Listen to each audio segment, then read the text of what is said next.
It gets you into a lot of trouble because the problem with the Trump thing is you're damned if you do, you're damned if you don't. Half the nation's Republican and then 20% of them are super Trumpy, right? And the people who are really into Trump, they get very angry when you joke about him, but it's very hard as a comedian not to joke about him, especially during that first run when he's going grab him by the pussy. He didn't think he was going to win. So to tease a man that's saying grab him by the pussy and all this type of stuff, of course we were going to make jokes about it, you know?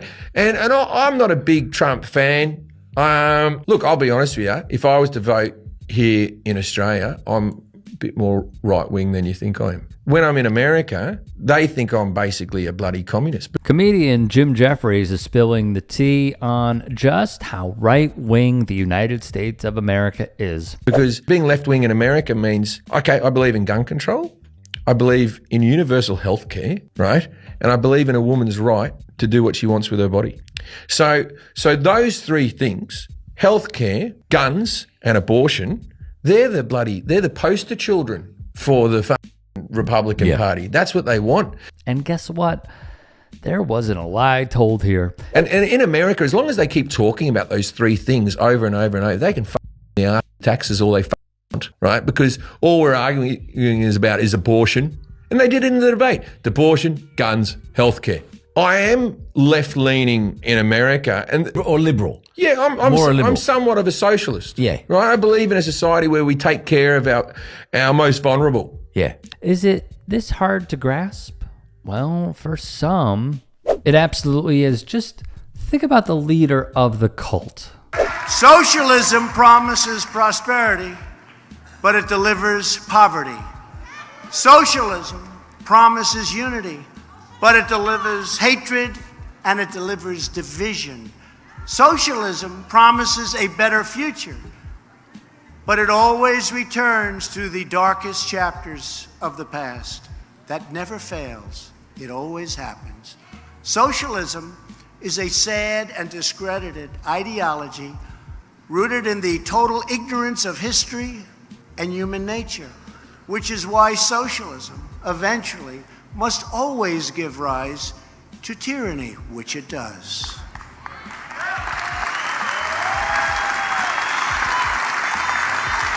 Socialists profess a love of diversity, but they always insist on absolute conformity.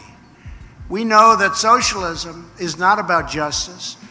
It's not about equality. It's not about lifting up the poor. Socialism is about one thing only: power for the ruling class. Incredible irony here, as Donald Trump, the biggest socialist for himself and his family, possibly the United States of America as a country has ever seen. A few examples of how small government is a farce with the Republican Party.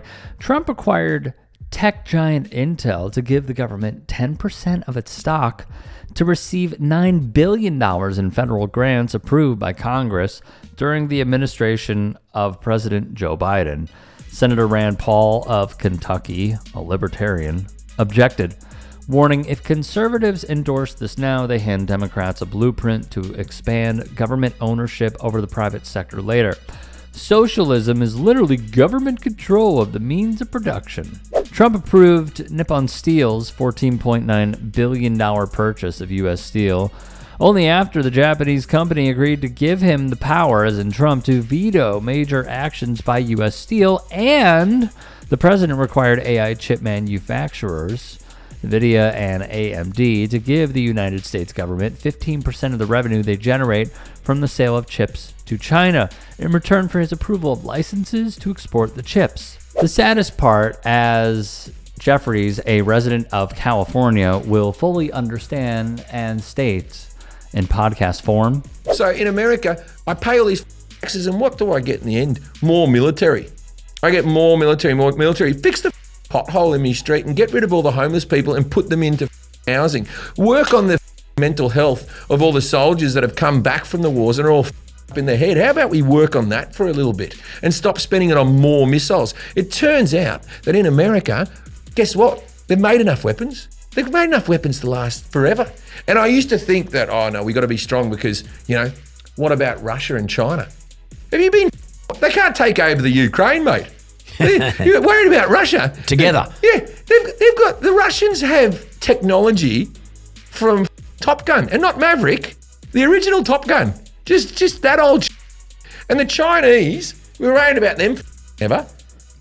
They sent a spy balloon. Not a drone. They sent a spy balloon over America for 3 days. Yeah, for 3 days. On the news, we talked about the spy balloon. The slowest moving, largest vehicle that mankind's ever created is what they said. We've got enough guns. We've got enough weapons. We're good. Start spending it on the actual people. And so me saying, start spending on the people. Healthcare, housing, that's called socialism. And socialism in America might as well be called communism. That's how when they hear that word, they hear the word communism. Yes and no. That would mean Americans know the definitions of these words, Jim. In 2019, the Pew Research Center found that 55% of Americans had a negative impression of socialism, while 42% expressed a positive view. About 2/3, 65%, said they had a positive view of capitalism, and a third viewed it negatively. Furthermore, the survey found that Republicans in particular viewed socialism and capitalism in zero-sum terms. A large majority of Republicans and Republican-leaning independents had both a positive impression of capitalism and a negative view of socialism. The other issue, the critics, about 1 in 5 or 19%, say that socialism undercuts people's initiative and work ethic, making people too reliant on the government for support. About as many critics of socialism, roughly 18%, refer to how socialism has failed historically or in other countries, such as Russia and Venezuela. A comparable share of those with negative impressions of socialism, 17%, say it is not consistent with democracy in the United States or simply not right for the United States.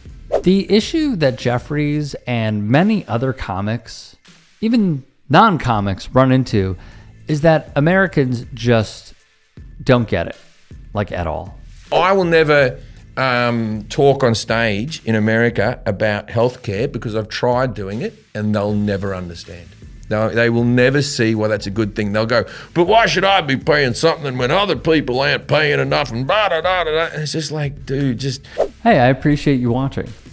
Now, if you can, please do become a channel member by going to youtube.com/tytsports and clicking the join button. If that's too much for you, you can just go to tyt.com/join to become a member. It helps all of us out here at the Young Turks and keeps our network afloat. In addition, you could follow me on my socials on Twitter, Instagram, and TikTok. Appreciate the love. Have a great day.